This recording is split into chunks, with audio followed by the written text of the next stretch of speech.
Welcome back. Now, political parties in the state are busy gearing up for the polls, forming alliances. And the latest move by the DMDK to sail alongside the AIADMK has brought a smile on the left's face.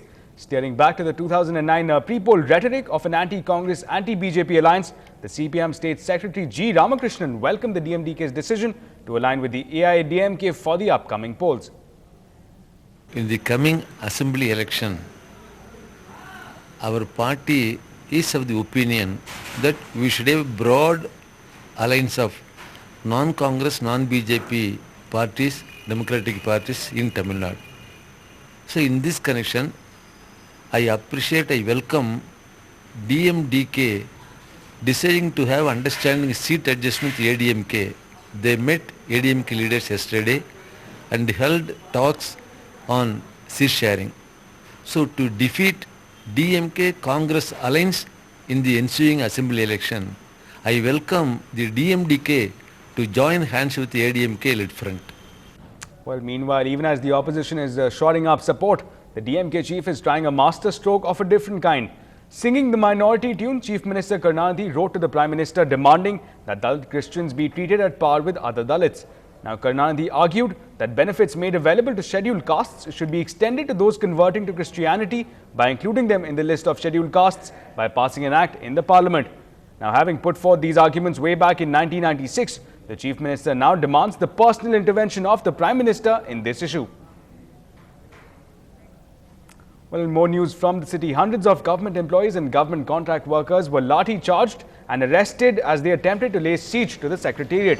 Now, the Tamil Nadu Government Employees Association members and Road Workers Association members who have been fasting for the last 3 days tried to rally to the Secretariat and to disperse them. The police lathi-charged and arrested them. The government employees had been agitating, demanding changes in their pay structure.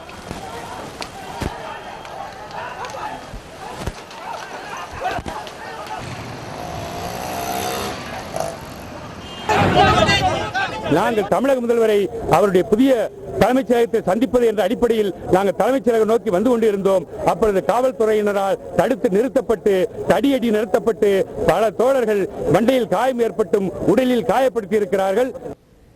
Now, moving ahead, dogs are man's best friend, but it seems man is not. Residents of Perambakam stood over a mass grave on Friday morning.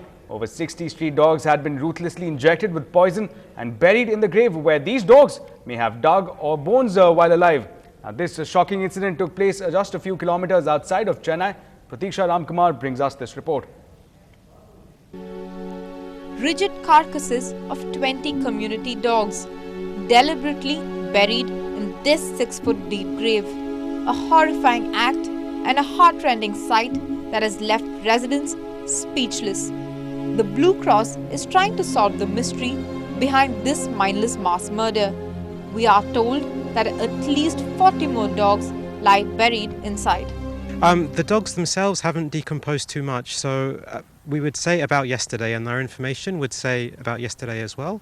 And our information also tells us that maybe through lethal injection.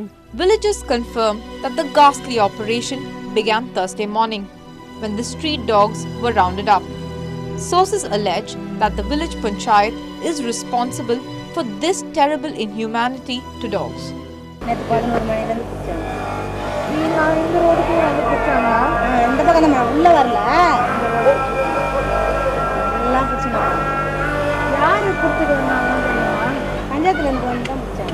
Blue Cross authorities have filed a complaint with the Pallikarnai police station, requesting that the remaining 40 carcasses are exhumed and also naming the panchayat leaders as the prime suspects. We will be lodging a FIR with the PC Act, Prevention of Cruelty to Animals Act 1960.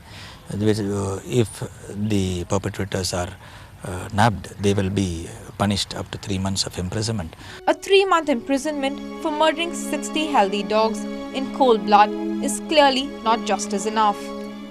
These are bodies of nearly 20 dogs mercilessly put to death much before their prime. But with none of the area residents actually willing to come forward and point fingers at people responsible, will these dogs ever get justice? In Chennai, Pratiksha Ramkumar for NDTV Hindu. And while the Madras High Court today ordered that action should be initiated against the police officials and the family of the girl involved in a dishonor killing. Now, the court told the public prosecutor that the case has to be investigated afresh in the killing of Chennai-based Dalit boy Vinod Kumar. The second bench of the Madras High Court today suspected foul play in the depiction of the boy's killing as just an accident, as there was enough evidence to point out that it was more than just an accident.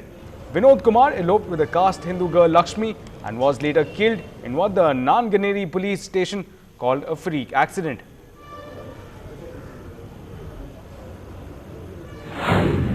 ஒரு சாதி மறுப்பு திருமணத்தில் பையனை வந்து கொண்டு போய் பெண்ணோட குடும்பத்தாரும் காவல்துறையோட சேர்ந்து கொலை செஞ்சிட்டாங்க.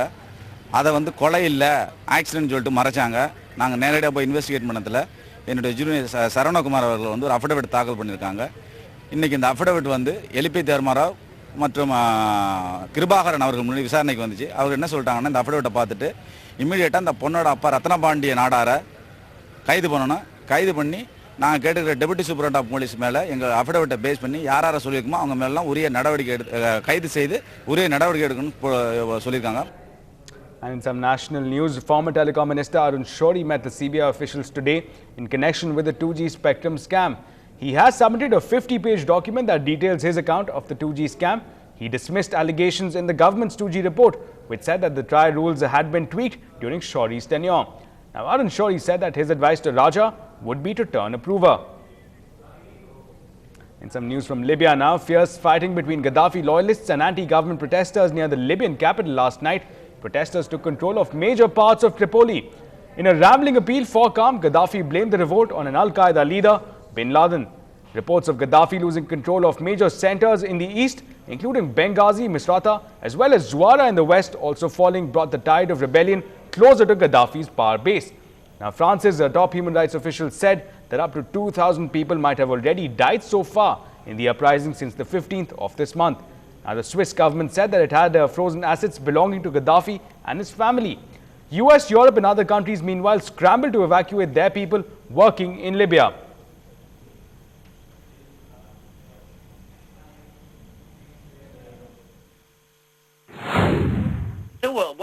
أصبحت واضحة. نحن اللي مجند أولادنا هي القاعدة، هي بن لادن اللي بيسموها الإرهاب الدولي، ومعنا أمريكا ومعنا أوروبا ومعنا العالم كله في محاربتهم.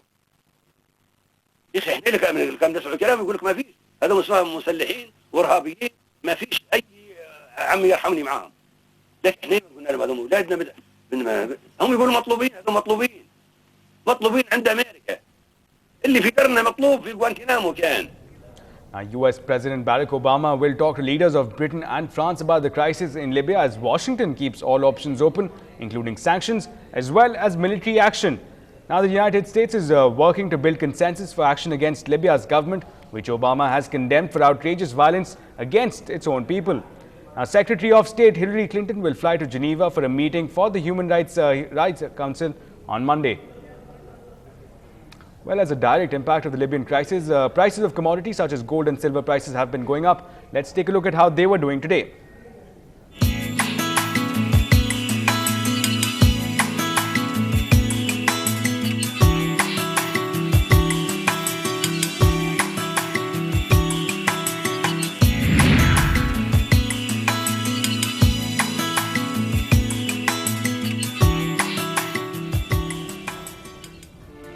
Want a job of your choice and remain your own boss? We'll tell you how on the other side.